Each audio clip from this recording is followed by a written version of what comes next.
La escalada de ataques de Estados Unidos e Israel a Irán y viceversa, enmarcando la muerte del ayatolá Jamenei, tiene en zozobra al mundo.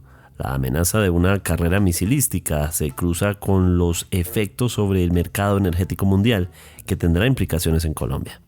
¿Por qué se rompió el acuerdo de no bombardear objetivos petrolíferos que abastecen al mundo? ¿Cuál es el objetivo que se trazó Donald Trump tras la insistencia en el cambio de régimen en Irán? Además, las primeras entregas de orientación para el proceso electoral de cara a los comicios del próximo domingo en Colombia. Hoy es martes 3 de marzo. Mi nombre es Carlos Solano y este es el café de hoy del Tiempo.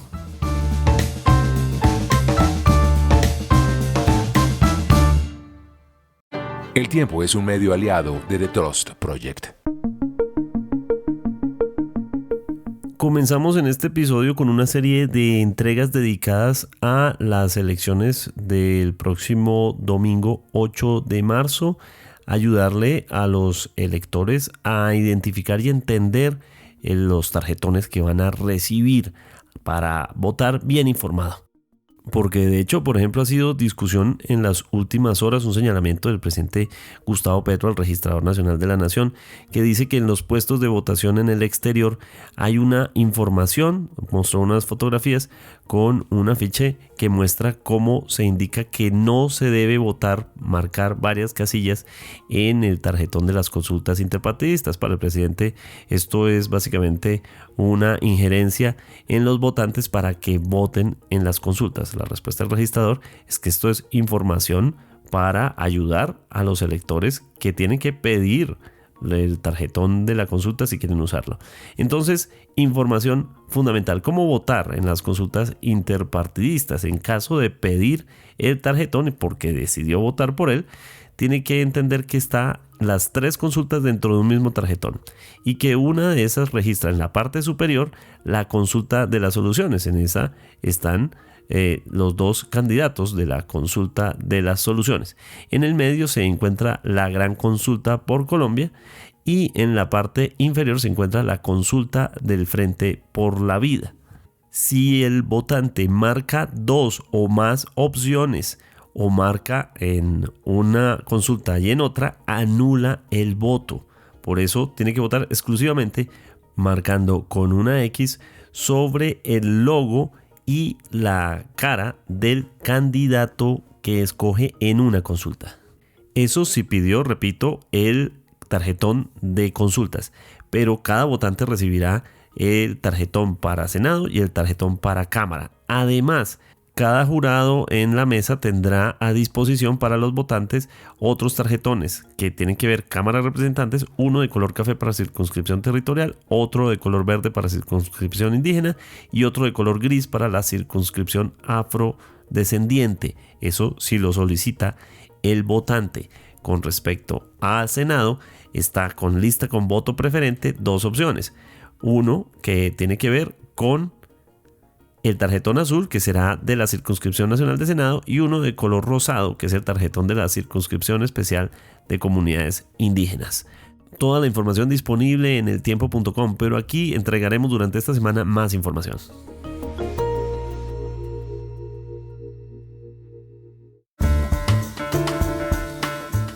El escenario de una guerra regional en Oriente desatada por los nuevos episodios entre Israel, Estados Unidos e Irán, que venían en un proceso de conversaciones que se rompieron absolutamente este fin de semana con la muerte del ayatolá Jamenei y que ha llevado a un duelo de 40 días, se recrudece a cada nueva acción militar. En el momento que usted escuche este episodio, seguramente ya estamos desactualizados sobre las recientes agresiones que se han extendido de forma constante. Por ejemplo, Arabia Saudí denunció que la embajada de Estados Unidos en Riad fue atacada con drones y reportó un incendio, y al mismo tiempo se habla de bombardeos contra 2.000 objetivos iraníes por parte de fuerzas estadounidenses e israelíes.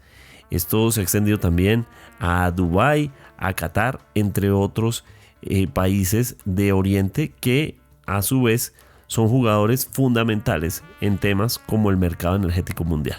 ¿Qué significa este nuevo escenario? Hemos invitado al análisis a Felipe Bernal, asesor en estrategia corporativa, así como a política pública y experto además en el sector energético, así como analista en geopolítica.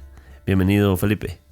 Hola Carlos, muchísimas gracias nuevamente por invitarme al programa y es un gusto hoy hablar sobre lo que estamos percibiendo en tiempo real de esta inestabilidad que ahora le pega a este Medio Oriente, que es el epicentro también de suministro energético mundial. De acuerdo, empecemos por entender el mapa político en el que Estados Unidos e Israel protagonizan un lado, en el que también la comunidad internacional, que así que Reino Unido, Francia, están jugando un rol también en medio de todo esto, y por otro lado Irán, quien está reaccionando y que además emprende 40 días de duelo del Ayatollah Khomeini. De acuerdo, ahí principalmente lo que más llama la atención y un poco lo que más incertidumbre genera no solo al mercado, sino en general a la comunidad internacional es que no hay claridad sobre el objetivo estratégico real. Y me refiero puntualmente a la operación pues, realizada en este caso por parte o liderada por Israel y Estados Unidos. No se sabe si es puntualmente para debilitar capacidades militares, para forzar una nueva negociación o eventualmente la que se venía avanzando, promover un cambio de régimen puntualmente, sobre todo con los pronunciamientos del presidente Trump a la sociedad, en este caso de Irán, de retomar el poder de su país con la caída del ayatollah. Eh, por otro lado, recientemente estamos hablando que la secuencia de eventos también ha sido llamativa en el sentido de que el 21-22 de enero se llevó la operación Midnight Hammer, como sabemos, en la cual se eliminaron cerca o se perjudicaron en términos de infraestructura cerca de 3 instalaciones nucleares en el país. Una operación que Estados Unidos la llamó exitosa, primero porque logró su objetivo en este caso de debilitar esas capacidades y por otro lado, pues de no sufrir ningún tipo de baja, ni en personal ni en activo, en la operación. Posteriormente se llevan a cabo unas negociaciones y en el entretanto sucede todo lo de Venezuela.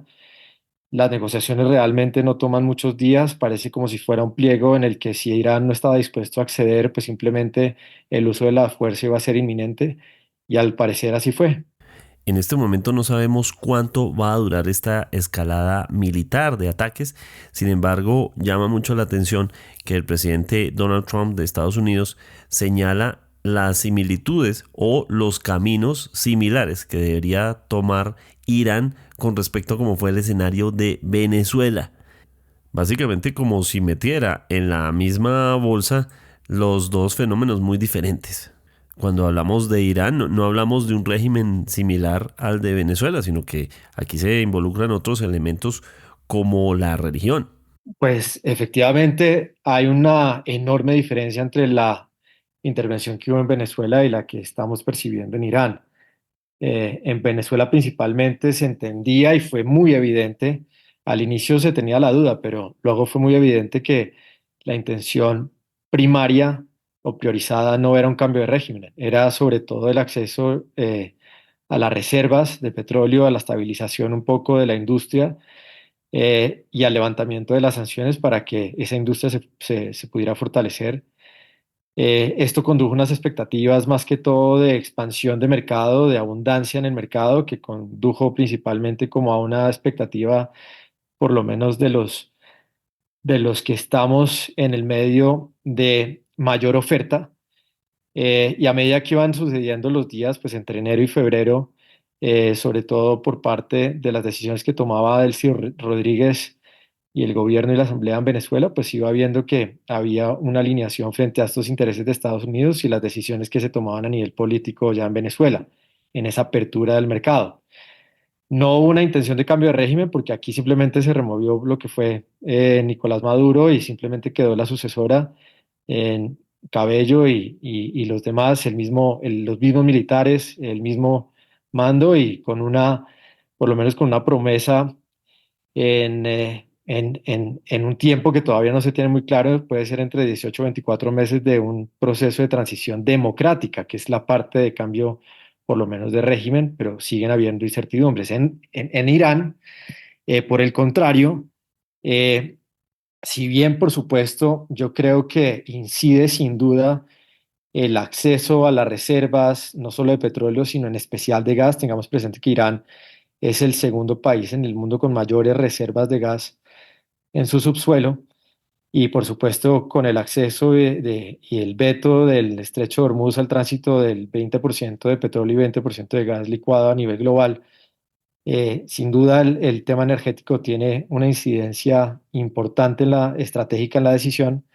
Sí hay, por lo menos, o sí se vislumbra desde la misma retórica, desde la misma narrativa del presidente Trump, una intención de cambio de régimen, removiendo a la ayatollah directamente eh, y llamando al pueblo para una sublevación, por lo menos una retoma de esas instituciones. Tengamos muy presente que permanece el presidente en Irán. El líder supremo en Irán no es lo mismo que el presidente. El presidente tiene el rol más político. El líder supremo, como bien lo mencionabas, tiene una connotación no solo política, sino también religiosa y de valores en el país. Entonces, si hay duda de cómo va a transitar este proceso conservando el gobierno, por lo menos en Irán, en la parte ejecutiva, si lo queremos ver de esa parte, no tanto religiosa, y tenemos que ver cuál va a ser también, por lo menos esas intenciones de Estados Unidos de eventualmente hacer el mismo proceso, de sentar a la mesa con el gobierno que queda. Como sabemos, ya a Estados Unidos no le importa tanto el tipo de régimen, le importa, es mucho más transaccional, va directamente al valor que está buscando de transacciones su interés. Entonces veremos si eventualmente llega posiblemente a un acuerdo con el gobierno vigente o eventualmente se logra una transición también de poder. De acuerdo, Felipe. Toca usted el tema del gas licuado y de cómo esto puede afectar seriamente un mercado en el que precisamente Colombia tiene muchas inquietudes. Sin duda, pues como sabemos, ya, bueno, por ahora lo mencionaba, es que el estrecho de Hormuz pues habilita lo que viene siendo aproximadamente un quinto de tanto del petróleo a nivel global, eh, cerca de 4 millones también de productos refinados en el mundo. Por otro lado, estamos hablando de cerca también de un quinto, 20% del gas licuado a nivel internacional. Y por los acercamientos que hemos visto recientemente del presidente Petro en Qatar, donde ese interés está también en el epicentro de las negociaciones o de las conversaciones en cuanto al posible suministro por parte de Qatar a Colombia en abastecer el mercado local, pues llama mucho la atención y también preocupa un ataque como el que sufrió la infraestructura de Qatar de gas licuado, donde se suspendieron justamente las operaciones en el país relacionadas a este combustible. Esto lo que determina y lo que desenlaza es justamente que se contrae el mercado, que es totalmente distinto a la lógica que mencionaba inicialmente de Venezuela, donde se anticipaba una expansión. En este caso, definitivamente la intervención de Estados Unidos condujo a una expectativa de contracción de mercado y de alza en precios, como lo hemos visto. Pero este ataque, pues puntualmente a estas instalaciones, conduce a una contracción que puede desencadenar mayor competencia por el recurso a nivel internacional. Hoy nomás en Europa el precio aumentó, por lo menos en la factura de los hogares, en aproximadamente, pues pasó cerca de como a 32 euros, 38 euros, perdón, el megavatio hora, y luego 48 horas megavatio hora después de que se conocieran estos ataques a las capacidades, pues por lo menos en la infraestructura de gas licuado en Qatar. Y algunos anticipan que puede llegar incluso a los niveles de 2022, que estamos hablando de 100 euros el megavatio hora. Entonces, así como está pasando en Europa, que está siendo dependiente de esta disponibilidad del combustible importado a nivel global, pues lo mismo también puede suceder en Colombia a medida que vamos incrementando esa dependencia internacional y carecemos del recurso nacional. Tengamos presente que también por proyecciones de Naturgas han indicado que a 2030 eventualmente requiramos cerca del 40% del gas importado. Entonces, esto pues sin duda ya es una alerta, es una alarma muy clara de que si bien estamos importando en este momento de Trinidad y Tobago y también de Estados Unidos, independientemente de dónde provenga el gas licuado, al no haber exceso de capacidad, pues esto va a generar unas repercusiones importantes en el costo del combustible y también en la seguridad energética nacional.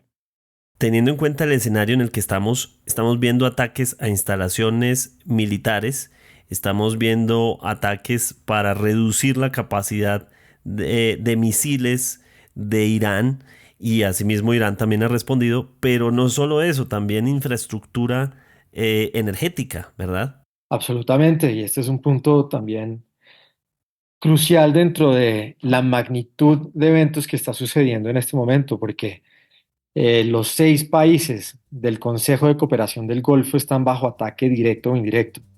Estamos hablando de Kuwait, Bahrein, Arabia Saudita, eh, los Emiratos Árabes Unidos, Omán, Qatar. Entonces, cuando hablamos de estos ataques directamente a la infraestructura energética, es importante resaltar que aquí había un acuerdo implícito en la región de no atacar infraestructura energética en momentos de inestabilidad. Eso era algo que se había, por lo menos seguramente en muchas mesas, conversado entre los países del Golfo, porque este es principalmente su principal fuente de generación de riqueza en la región. Y estos ataques lo que están haciendo definitivamente, y así lo están interpretando los mismos países del Consejo de Cooperación del Golfo, es hacer lo posible para que se involucren en el conflicto de manera, por supuesto, activa, y con eso pues llamen también a las potencias europeas y a los aliados en otras esferas de influencia en el mundo para que puedan hacer parte de la presión y del mismo conflicto, pero ante todo de la presión para que Estados Unidos e Israel cesen sus ataques al país. Eh, en cuanto a los ataques puntualmente dirigidos hacia las bases militares, pues esto era algo que se preveía, era algo mucho más explícito, si lo queremos ver de esa forma, y más esperado que la infraestructura energética, y por eso desde hace varias semanas, incluso podría decir meses, desde ese 21 de enero, incluso un poco antes de esos ataques de Midnight Hammer que hablaba inicialmente, se empezó a hacer todo un despliegue de fuerzas militares desde esas bases militares para desalojarlas, anticipando que esos ataques iban a dar de manera muy específica y muy acertada por las armas y la cercanía que tienen. Tengamos muy presente que el estrecho de Hormuz es un estrecho de 33 kilómetros, Carlos. Entonces la distancia que hay realmente entre Irán y Emiratos Árabes, que hemos visto los ataques que también se están dando con drones en los aeropuertos, en los edificios residenciales y demás, pues realmente lo que están conduciendo es a que se vinculen al conflicto y a que tengan una mayor presencia o sean más activos y desencadenen una mayor presión frente a Estados Unidos. Las bases militares, insisto, eran unos activos que se habían previsto. Sin embargo, por ejemplo, las bases que están ubicadas en Chipre sí están llamando mucho la atención, y una base militar puntualmente del Reino Unido que ha sido ampliamente atacada, pues también está desencadenando que múltiples países o potencias, en este caso de Europa, pues estén ya alistando también sus fuerzas armadas para vincularse al conflicto, eh, pero de manera activa para reducir el riesgo de sus aliados en la región y no para generar lo que Irán estaba queriendo inicialmente, que era generar una presión frente a Estados Unidos e Israel de cesar sus acciones bélicas. Esto lo único que está haciendo es desencadenar y escalar mayor conflicto. Bueno, Felipe, veníamos hablando hace un rato del gas licuado, pero en términos generales, toda esta crisis en Oriente, que pues como hablamos, tiene digamos, el mercado energético mundial está muy atento de lo que ocurre en Oriente siempre. ¿Qué implicaciones tiene esto para Colombia? En riesgo está la interrupción de flujos equivalentes, Carlos, a cerca de 110 billones de metros cúbicos al año de gas licuado. Estoy hablando justamente por los bloqueos que se están dando en el estrecho de Hormuz, adicionalmente a un quinto o cerca del 20% del flujo internacional de petróleo o de crudo. La intervención en Venezuela condujo, como lo dije inicialmente, a una expectativa de abundancia condicionada en el mercado. Irán, por el contrario, como lo mencionamos, generó expectativas de contracción y de riesgo sistémico. Como sabemos, Carlos, el mercado hoy se mueve más por el prima de riesgo que por escasez física inmediata. Churchill en algún momento decía, y esto es interesante contarlo, que los imperios del futuro son los imperios de la mente, como diciéndole, La gente se mueve más rápido que la misma afectación física de los activos que se anticipan que se van a ver afectados. En un escenario de irrupción temporal y de contención diplomática, el Brent, y ya entrando puntualmente a los efectos de Colombia, podría estabilizarse en un rango de 75 a $90 en 2026, incorporando una prima moderada, es decir, suponiendo que estos conflictos se extiendan, pero que no haya mayor afectación a la infraestructura, no haya mayor afectación a la disponibilidad, por supuesto, de ese crudo refinado. Uno de los activos más importantes será Arabia Saudita, que refina cerca de 550.000 barriles diarios, está bajo amenaza. Entonces, bajo ese escenario, pues esa sería un poco la expectativa de muchos analistas y el rango del precio del Brent. Si la escalada, por el contrario, es inminente y prolongada, el mercado podría sostener niveles por encima de $90 e incluso acercarse a $100, aún sin una pérdida estructural de oferta equivalente, pero sí con unas amenazas y un escalamiento mayor, incluyendo gran parte de las premisas que yo mencionaba anteriormente, con el involucramiento de otras potencias y ya eventualmente de un conflicto global. Eh, Como sabemos, el precio finalmente refleja expectativas y no solo barriles. Un cierre total y sostenido de Hormuz sería el escenario extremo, definitivamente. En este momento sabemos que está siendo, el flujo se redujo, hay tránsito, pero por supuesto con muy alto riesgo porque están incinerando algunas de las embarcaciones, pero un cierre total y extremo pues podría desencadenar picos superiores a 110, 120 por barril, y eso pues por supuesto podría conducir a que hubiera mayor entrada de divisas al país en esas exportaciones de crudo. Colombia, con una producción cercana a 750.000 barriles, 800.000 barriles diarios, cada dólar adicional en el Brent durante un año puede representar entre 15 a 20 millones de dólares adicionales para Colombia, vía impuestos, regalías y dividendos de Ecopetrol. Si hablamos de un Brent de $10 más alto sostenido, implicaría estaríamos en el orden de 150 a 200 millones adicionales. Esto, por supuesto, mejora caja fiscal y balanza externa en el corto plazo, pero ojo, porque el análisis responsable no puede ser lineal, es decir, no solo podemos pensar que un Brent alto va a generar o desencadenar mejores condiciones para el país, porque un crudo más alto, dadas las circunstancias de conflicto internacional, de inestabilidad geopolítica, también implica presión inflacionaria, tasa de cambio y costos internos, unos mayor costos de fletes y de coberturas, de pólizas asociadas a estos tránsitos marítimos que son fundamentales en el mercado del crudo y de los flujos energéticos. El beneficio fiscal inmediato no equivale necesariamente a mayor estabilidad macroeconómica, eso es importante mencionarlo, así como también indicar que el precio alto ayuda, pero no reemplaza política energética ni disciplina fiscal en Colombia.